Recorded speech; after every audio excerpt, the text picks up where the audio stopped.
আমি ছাড়া অনেককেই তো অনেক দিলে, এর আকাশে ওর আকাশে অষ্টপুটের অনেক পাখি উড়িয়ে দিলে, পায়রাকে ধান খুঁড়তে দিলে খোয়াই জুড়ে, বুকের দুটো পর্দা ঢাকা জানলা খুলে কতজনকে হাত ডোবানো বৃষ্টি দিলে, কত মুখের রোদের রেখা মুছিয়ে দিলে নীল রুমালে।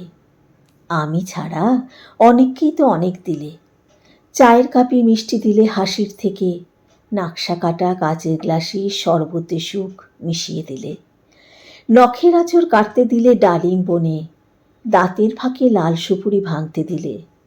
আমি ছাড়া অনেককেই তো অনেক দিলে। একটা জিনিস দাওনি কেবল কাউকে তুমি, আলমারিটার ঝুলন চাবি। শূন্যতাকে রঙিন করা শ্যাম্পু সাবান, সায়া শাড়ির ভাঁজের নিচে একটা ছোট কৌটো আছে, তার ভিতরে ভোমরা থাকে। সে ভোমরাটি সকল জানে, কোন হাসিতে রক্ত ঝরে ঠিক অবিরল হাসির মতো। সে ভোমরাটি সকল জানে, কোন রুমালে কান্না এবং কোন আঁচলে বুকের ক্ষত। দেওয়াল জুড়ে বিকট ছায়া, ভাবছ বুঝি অন্য কারো? কার ছায়াটি কিরূপ গাঢ়, সে ভোমরাটি সকল জানে। আমায় কিছু লিখতে হবে, লিখতে গেলে ভোমরাটি চাই। তোমার ঘরের আলমারিটার ঝুলন চাবি আমায় দেবে?